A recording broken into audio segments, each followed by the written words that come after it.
What if the person you love most could also be your greatest threat? Imagine thinking your family is finally safe, only to have a single night tear everything apart. That's the chilling reality at the heart of The Better Sister. Today, I'm breaking down every twist, every secret, and the shocking ending of this Prime Video thriller. Stick around, because what you think you know about Chloe, Nicky, and Adam is about to be turned upside down, and I'll reveal the real killer, the hidden motives, and what it all means for the sisters' future. Let's set the scene. Chloe Taylor seems to have it all: a high-powered job as chief editor, a lawyer husband named Adam, and a bright teenage son, Ethan. But beneath the surface, things are far from perfect. The story opens with Chloe leaving a glamorous party, only to find her world shattered. Her husband Adam is dead, stabbed in their seaside cottage. She's holding a knife, blood on her hands, and immediately calls 911. But why did she wait outside for 20 minutes before dialing? And why does she have cuts from falling on the gravel? The police, Nancy and Matt, are already suspicious, and so are we. Flashback to just 36 hours earlier, Chloe is under fire online after a controversial article, facing death threats and relentless trolling. While her career is in chaos, her home life is equally tense. Adam, always busy, is at odds with Ethan's new roommate Kevin, a small-time dealer Adam doesn't trust. Chloe feels like she's being followed, and when she finally gets home, she grabs a knife for protection. But here's the first curiosity gap: Chloe sends a mysterious text from a backup phone. Who is she messaging, and what is she hiding? The investigation into Adam's murder quickly exposes cracks in the family. Chloe's marriage to Adam, once high school sweethearts, has been rocky for years. The police dig into her background and question why she didn't trigger the home security system after so many threats. Ethan's reaction to the news is strangely subdued, and Nancy, the detective, wonders if the teenage son could be the killer.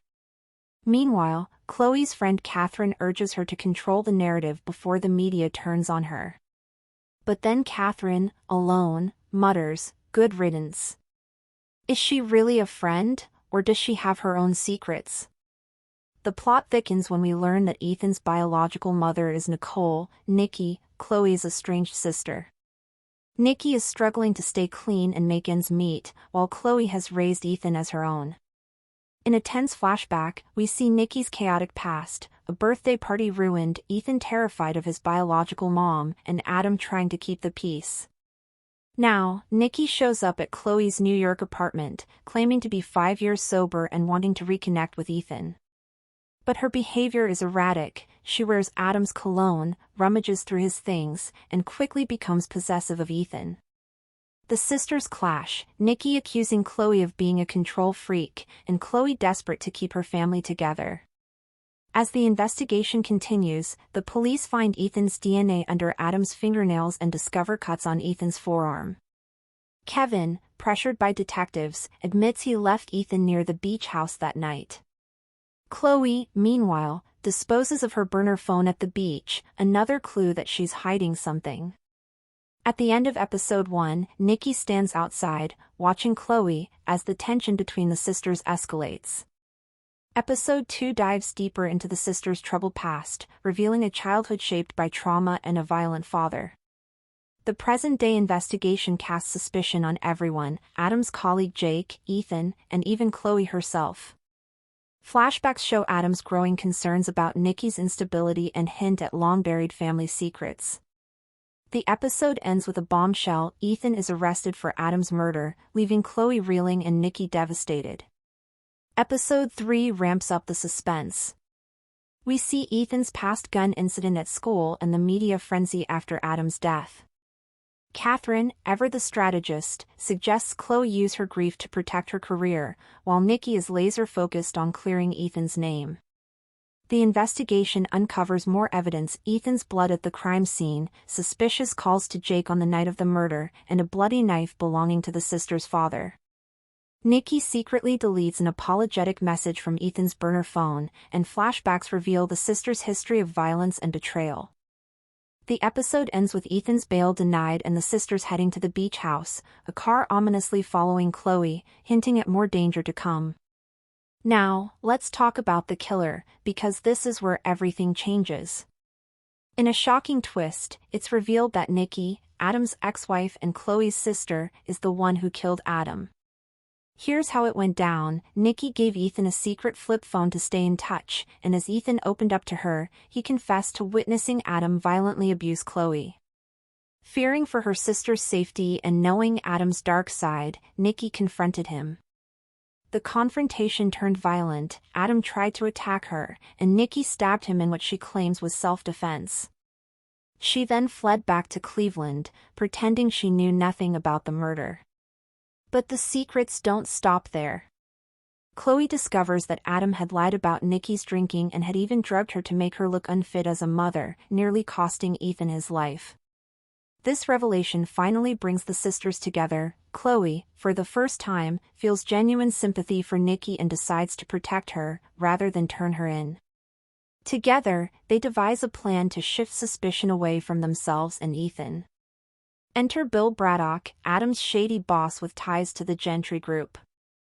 The FBI, led by the manipulative agent Olivero, pressures Chloe to dig up dirt on Braddock. Chloe finds secret files and audio recordings in Adam's safe, encrypts them, and sends a copy to Officer Matt Bowen. She pretends to ally with Braddock, handing over fake files as a decoy. In the final act, Officer Bowen and Olivero raid Braddock's home, arresting him for his criminal dealings.